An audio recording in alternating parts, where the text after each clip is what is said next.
በስመ አብ ወወልድ ወመንፈስ ቅዱስ አሐዱ አምላክ አሜን።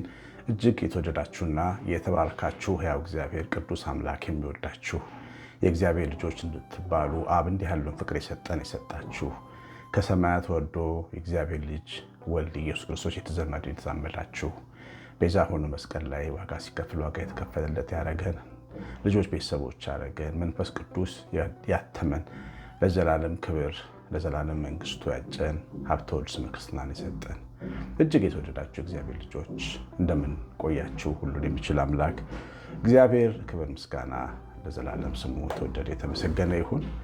እግዚአብሔር ብሩካን እንግዲህ ዛሬ የምንማረው በስውር ስለምናረጋቸው መንፈሳዊ ስራዎቻችን ነው። በተለይ አሁን ፊት ለፊታችን አብይ ጾም ስለመጣ በዛ ጉዳይ ላይ እንማራለን። ትናንትና ማሳሰቢያ ሰጥቼ ነበረ። 3 ወላጆች ሆነው እናት ሆና ልጆቿን የምታሳድግ ያለ አባት ያለ ባል አንዲትን እናት አንድ ቤተሰብ የሚይዝበት መርሃ ግብራችን ላይ 3 እናቶች ይዤ መጥቼ ነበር። እግዚአብሔር ይመስገን አንዲት እህቴ ቴክስት አድርጋልኛለች። አንድ እናት ወስዳልኛለች። 2 እናቶች ይቀራሉ።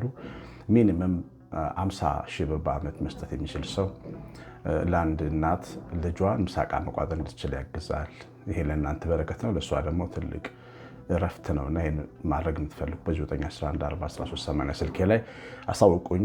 ዋትሳፕ፣ ቴሌግራም ላይ ያበላ ያለው እግዚአብሔር እናንተን ቤታችሁን ይባርክ። እንግዲህ ማቴዎስ ወንጌል ምዕራፍ 6 ላይ አሁን የምንማረውን የትምህርት ሀሳቦች ጌታችን ኢየሱስ ክርስቶስ በተራራ ላይ በሰበከ ጊዜ ማቴዎስ ጽፎ አስቀምጦልናል። እንግዲህ ማቴዎስ ከጌታችን ደቀ መዛሙርት ከ12ቱ አንዱ ነው። ያው ታውቁታላችሁ፣ ስሙ ሌዊ ይባል ነበር፣ ቀራጭ ነበረ። በኋላ ጌታችን ኢየሱስ ክርስቶስ በጠራው በኋላ መቅረጫውን ትቶ የተከተለው ስሙ ማቴዎስ የተባለ ሐዋርያ ነው። ማቴዎስ ወንጌልን ከጻፉት ከሐዋርያት አንዱ ነው። 2 ሐዋርያት ወንጌል ጽፈዋል፣ ዮሐንስና ማቴዎስ።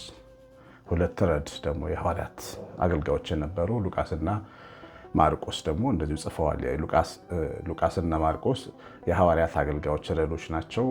ግን ማቴዎስና ዮሐንስ ከ12ቱ ሐዋርያት ወይም ደቀ መዛሙርት አንዱ እነሱ ናቸውና አጠገቡ በመሆን የጌታን ትምህርት በጽሞና ያዳመጠ የሀብተ ጽሑፍ የነበረው ሰው ነበርና ጌታ ሲያስተምር ተራራ ላይ የተራራው ስብከት የሚባለው ላይ ያስተማረውን ትምህርት እዚህ ላይ መዝግቦ አስቀምጦልናል። እና እነዚህን 3 ነገሮች በተለይ አሁን ፊት ለፊታችን ትልቁ ጾማችን ስለመጣ እነዚህን 3 ነገሮች በደንብ አድርገን አይተን እንድንመረምራቸው ነው። እግዚአብሔር ደብቀን የምናደርጋቸው ብሎ ከሰጠን ነገሮች ናቸው። በሰው ፊት መታየትም እንዳንፈልግባቸው እንድንጠነቀቅ የሚያስፈልጉ ነገሮች ናቸው። ፊት ከሰጠናቸው ደግሞ ልታይ እንድንል የሚያደርጉን ለዚያም የሚገፋፉን ነገሮች ናቸው።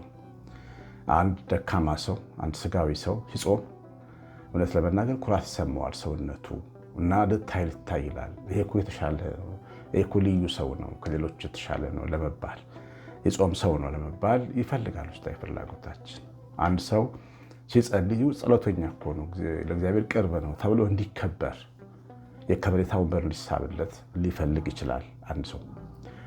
ስለዚህ እነዚህ ነገሮች ግብዝነትን ይጎትታሉ ማለት ነው። ሁሌ ይገርመኛል በስጋችን ውስጥ ስለማዳምጠው፣ በራሴ ስጋ ውስጥ ስለማዳምጠው ነው። እናንተም ይሄን ነገር እንደምታዳምጡት ተስፋ አደርጋለሁ። ደህና የሆን ሰሞን በተለይ ለሊት ወጥተን ቅዳሴ ያስቀድሰን ስንመጣ አንድ ሰው ተኝቶ ከእንቅልፉ አይኑን ያሸ ሲወጣ ስታዩት ምን ይሰማችኋል?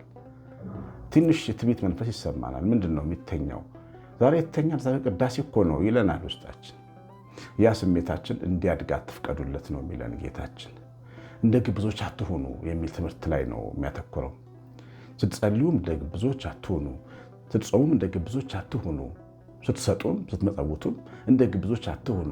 ለምን አለ መሰላችሁ? ግብዝነትን የመቀስቀስ ጸባይ ያለው ይሄ መልካም ነገር ስለሆነ፣ መጾም መልካም ስለሆነ፣ መጸለይ እጅግ በጣም ትልቅ ውጤት ስላለው፣ ጾም በጣም ብዙ ነገሮችን ስለሚያፈራርስ፣ ምጽዋት ብዙ በረከቶችን ስለሚያመጣ ውስጣችንን የግብዝነት እሳት ይጭራል ማለት ነው። አንድ ነገር ልንገራችሁ እግዚአብሔር ልጆች፣ እኛ ሰዎች ይኸውላችሁ 2 ነገር ነን፣ ክፉና ደግ ነን። እናታችን ከበላችው ፍሬ በኋላ ሰዎች ማለት ክፉና ደግ ነን። ደግ ስንሰራ ክፉም ይቀሰቀሳል አብሮ። ክፉም ያን ደግነታችን ሊጠቀምበት ይፈልጋል ውስጣችን ስላለ ማለት ነው። ክፉ ስንሰራም ደግ በውስጣችን ይናገራል፣ ሊገስጽ ይሞክራል፣ ተው ሊል ይሞክራል። ሁለቱ አንዳቸው በአንዳቸው ተቃዋሚ ሆነው ይነሳሉ። ስለዚህ ደግነቱ፣ መልካምነቱ፣ መጾሙ፣ መጸለዩ፣ ምጽዋት ማድረጉ በእግዚአብሔር ፊት መልካሙና ደጎ ነገር ነው። ግን ክፉን ይቀሰቅሰዋል፣ ግብዝነትን ሊጠራ ይችላል። ስለዚህ ከግብዝነት ነፃ ሆነን ግብዝነት ሳይነካን የምናደርጋቸው እነዚህ መንፈሳዊ ሚስጥራት ናቸው። እኛና እግዚአብሔር ብቻ የምናደርጋቸው ናቸው። በኋላ በፍሬ የሚገለጡ ናቸው። ታውቃላችሁ፣ ባልና ሚስት አንድ ላይ ሲተኙ የሀገር ሰው አያቸውም። ነገር ግን በፍሬያቸው ግን ይታወቃሉ። አያችሁ፣ ልጅ ወልደው ሲታዩ ፍሬያቸው ሲታይ የእነዚህ ሰዎች የህብረት የስጋ አንድነት ማወቅ ይቻላል። እግዚአብሔርና እኛ ባለን መንፈሳዊ ግንኙነት ላይ ፍሬያችን ነው ያንን ነገር መናገር የሚገባው እና ጌታም የሚነግረን እሱን ነው። ምስጢራዊ ህይወት አድርጉት፣ ሰውሩት፣ እናንተና እግዚአብሔር ብቻ አለግብዝነት አድርጉት። ፈሪሳዊ መልክ የሚሰጥ አደገኛ ኢሜጅ የሚያበላሽ ሊሆን ይችላል ካልጠነቀቃችሁበት ማለት ነው። ሁለቱን ጸሎተኛ ሰዎች ጌታችን በምሳሌ አምጥቷቸዋል። አንደኛውን ፈሪሳዊ፣ አንደኛውን ቀራጭ። ታስታውሳላችሁ በሁለቱ መካከል ያለው ልዩነት። ቀራጩ የሚሰራውን ነገር ፈጽሞ አያውቅም።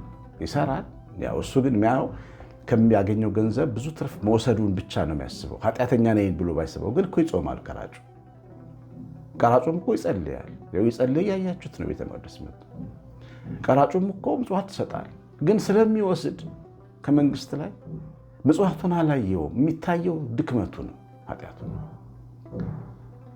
ያኛው ሰው ግን ይጸልያል፣ መቅደስ ውስጥ ነው ያለው፣ ይጾማል፣ ተናግሯል። በሳምንት 2 ይጾማሉ ብሏል። አስራትም ምጽዋትም እንደሚሰጥ ተናግሯል። ግን ትኩረት የሚያደርገው እሱ ላይ ነው። አድርጌያለሁኝ ብሎ እዩኝ ባይነቱ ከሰው አልፎ እግዚአብሔር ፊት ነው የመጣው። እየኝ ብሎ ሪፖርት ያቀርባል ስለ መንፈሳዊ ስራው። ሳይጸድቅ የተመለሰው ግን እሱ ነው። እንዴ ጾሞ የለ እንዴ? ጸልዮ የለ እንዴ? መቅደስ መጥቶ የለ እንዴ? ምጽዋት አስራት ሰጪ አይደለም እንዴ? እንዴት ሳይጸድቅ ይመለሳል ብትሉ ልብ ውስጥ ያለው እርሾ ነው ያበላሸው። ልብ ውስጥ ያለው እርሾ ያ ንጹህ የሰርግ ልብስ አልለበሰም። ጌታ በወንጌል እንዳስተማረ በሰርግ ቤት ውስጥ የተጠሩ ስራ ፈቶች ከገቡ በኋላ አንደኛው የሰርግ ልብሱ በር ላይ ሲታደል አልፈልግም ብሎ ነው የገባው። የሰርጉን ልብስ መልበስ ነበረበት። በእግዚአብሔር ፊት የትህትና ልብስ፣ ራስን የማወቅ ልብስ፣ ነገር ሁሉ በእግዚአብሔር ጸጋ እንጂ በሰው እንዳልሆነ የማወቅ አስተዋይነት ይፈልጋል። ብንጾም እግዚአብሔር ረድቶን ነው። ብንጸልይ እግዚአብሔር ረድቶን ነው። ብንመጸወት እግዚአብሔር ረድቶን ነው። ሰውነታችን እግዚአብሔር ካረዳት አንዲት ቀን ጾም አትውልም። ይህንን ማወቅ ይፈልግ ነበር። ግን ይህ ሰው ይህን ሊመለከት አልቻለም። ራሱ እንዳደረገው ተሰማው። በዚህ ምክንያት ተገበዘ በእግዚአብሔር ፊት ሳያፍር፣ ሳይጸድቅ ተመለሰ እና ይሄ እንዳይሆን ነው። አያችሁኛ ጌታችን የሚያስተምረን ይሄ እንዳይሆን ነው። ፊት ለፊታችን ትልቅ ጾም አለ። ጥሩ ተዘጋጅተን ልንጾም ይገባል። አስተሳሰቡ ላይ የአዋጅ ጾም ነው። ሰው ሁሉ ሊያውቀው እንገደዳለን።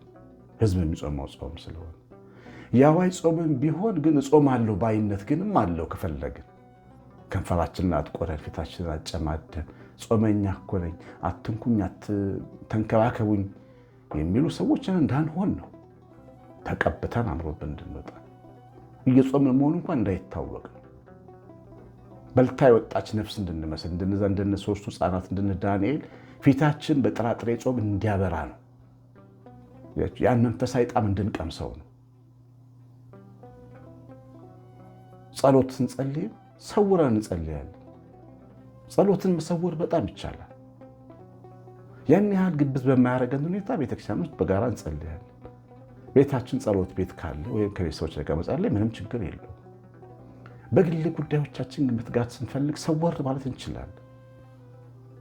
ቤተክርስቲያን ከሆነ ደበቅ ያለ ቦታ ቤታችን ከሆነን ተቀምጠን ሌላ ስራ የሰራ እየመሰልን ልንጸልይ እንችላለን። ወይ ወጣ ብለን እንደና አብርሃም ሰማይ ያየን ልንጸልይ እንችላለን፣ ሰው ሳያይ። ብቻ ግን ጸሎትን መሰወር ያስፈልጋል። እግዚአብሔርና ሰው ባልና ሚስት ሚስጥራቸውን እንደሚደብቁ ማለት ነው። ይሄ ልክ እንደዚህ አይነት ሚስጥር ነው። ፍሬ የሚፈራ የፍሬ ዘር ያለበት ሚስጥር ነው። መጸለይ፣ መጾም፣ ምጽዋት ማድረግ ያንን ደበቅ አድርጎ ማድረግ ያስፈልጋል። ያው ድሮ ትምህርት ቤት እያለን አንድ ወጣት በጣም ጾመ ጸሎተኛ መባል ይፈልግ ነበር እና መብራት ጠፋ እኮ ለሊት ይገርማችኋል አለ። ለሊት ስንት ሰዓት ነው? 9 ሰዓት እንዴ አተኛም እንዴ? አይ ስጸልይ ነበረ ብሎ አለን ማለት ነው። ያ ልጅ መብራት መጥፋቱ አይደለም የሚያሳስበው፣ የእሱን ጸሎተኛ መሆን እንድናቅ ነው የጨነቀው። እንዲህ አይነት አመለካከት ውስጣችን ስላለ ነው ስንጸልይም ስንመጸውትም በጥንቃቄ ማድረግ የሚገባል። ምጽዋታችንም እንደዚሁ ነው። ይውኝ ከማለት መመን አንዳንድ ሰዎች እንዲነሳሱ ሰውን ለመቀስቀስ የኛ ምጽዋት ሊጠቅም ይችላል። በጋራ በጉባኤ መካከል የሆነ አንድ ትልቅ ስራ ሲሰራ እኛ ከፊት መተን ሰው እንዲነሳሳ የማድረግ ሞቲቭ ነው የሚታየው። በነገራችን ላይ ውስጣችን ያን በማድረግ ቤተሰብ የሚጠቅም ነገር ለማድረግ እያሰብን ከሆነ ምንም ላይሆን ይችላል። ሰው ይኝ ማለት ግን ፈተናው ብዙ ነው ይወላችሁ። በምጽዋታችን ጊዜ ሰው ሁሉ ይውኝ እንዲሉን ከፈለግን፣ ሰው እንዲያይን ከፈለግን የሀገር አታላይ ችግረኛ ነው የሚከብን፣ ጠላት ነው የሚከብን የሚዋጋን። ለራሳችን ሲል ነው ጌታ ደብቁት ያለ። እችማ ምጽዋተኛ እችማ ደግነች ብለው ብልጥ ሌቦቹ ነው ይከቡን ይችላሉ። አጋንንት ሰዎችን ይልክብናል። እያችሁ ስንጸልይ ይውኝ ስንል ጸልይልኝ ችግሬ እንዲህ ነው እያሉ እናንተ ማትፈቱትን ችግር ይዘው ሰዎች መጥተው የእናንተ እምነት ሊፈተን ይችላል። ውጤቱ ፈተናው ቀላል እንዳይመስላችሁ። ስንጾምም ሰዎች ለእኛ ያላቸው ግምት እኛን በጣም ሊርቁን ከሰው እኛን ሩቅ አድርገው ሊያርቁን ይችላሉ። ጾማችን በዓለም አደባባይ እየታየልን እንዲታየልን ስንፈልግ ሰወር ስንል ግን ሰው በሰው ልክ ያየናል። ደግሞ እኛ በሰው ልክ ነን። የተለየ ባህታዊ የተለየ ዘጌ አይደለም። ሰው እንደዛ እንዲያይ ልንሆን እንችላለን። ለምን በጣም ቀላል ይሄን እንደዚህ አድርጎ ለማሰብ። አንድ ቦታ ሰራ ነበረ። ሃይስኩል ለጨረስኩኝ የሰንበት ቤት ተማሪ ነኝ። በጣም ሲሪየስ ሰንበት ተማሪ ነኝ። ከዛ አባቴ አንድ ቦታ እንድሰራ አደረገኝ። ያው መንፈሳዊውን ነገር ስለማይፈልገው የኔን መንገድ ለማስቀየስ ስለፈለገ አንድ ቦታ ግባ ብሏለኝ። ገባሁና እዛ የስራ ቦታ ቤተሰብ ስራ ቦታ ነው። ሰዎች እኔን የሚያዩበት መንገድ እስካሁን ድረስ አይረሳኝም። ከሰማይ የወረደ መልአክ ነበር የሚመስላቸው። በጣም ነው የሚፈሩኝ። እኔ ፊት ብዙ ነገር አይናገሩም። ትንሽ ልጅ እኮ ነኝ።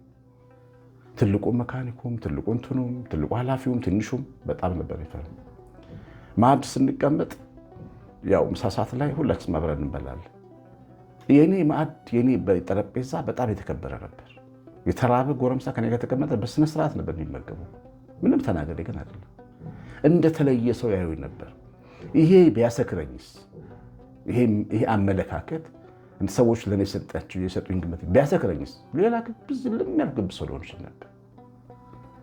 አያችሁ፣ ስንጾም ስንጸልይ አይደለም ሰንበት ትምህርት ቤት ሄደን ስንመጣ ሰው ለእኛ ያለው ግምት በብዙ እጥፍ ከፍ ይላል። ሌላ ሰው አድርጎ ሊያየን ይችላል። ያ ደግሞ እኛ ሌላ ሰው አይደለንም። እኛም እንደነሱ ነን። እኛም ሰዎች ነን። እኛም ድካም አለብን። እንዳንረሳው ያንን አያችሁ። እና የተሰወረው የተደበቀው በእግዚአብሔር ፊት የተሸሸገው ይሄ እነዚህ ሚስጥራት ስንደብቃቸው እኛ ልክ ያለን እኛም እንደ ሰው መሆናችን እንዳንረሳ ነው የሚያደርጉ። እንደዚህ ሰውዬ ስላላረከኝ አመሰግናለሁ ብለን እንዳንጸልይ ነው የሚያደርጉ።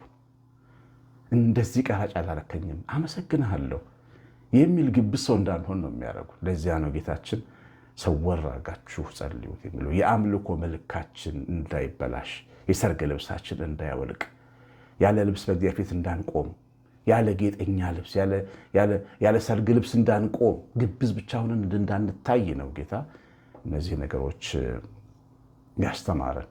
እንግዲህ የንስሐ ጊዜ ነው። አሁን ይህ ሳምንት ካህን አባቶቻችሁ የምታገኙበት ነው። ንስሐቸውን ተቀብላችሁ አብይ ጾም መቀበል ያስፈልጋል። ቅበላ ሲባል ያው ቅባቱ ዶሮ ብቻም ሳይሆን ንስሐ በደንብ ያስፈልጋል። ለምጾሙ ትልቅ ጾም ስለሆነ በጾማችን ጊዜ ራሳችንን በደንብ አዘጋጅተን እንድንጾም አደራ እላለሁኝ። እግዚአብሔር ይባርካችሁ። እግዚአብሔር ቸርነት፣ የእናታችን ቤታችን ረድኤት በረከት፣ የምላት ጥበቃ አብሮን ይሁን። እግዚአብሔር ቢፈቅድ ቢሳካ የሁለቱን ወርቅ የ55ቱን ቀን ቅዳሴ በላይቭ ስትሪም ለማስተላለፍ አጋፔ እንሞክራለን። እግዚአብሔር ቢረዳን ቢያግዘን አንዳንድ የምናስተካክለው ነገር ስላለ ነው። እግዚአብሔር ባርካችሁ። ቀሲስ አሸናፊ ገብረማርያም ነኝ። ሰላም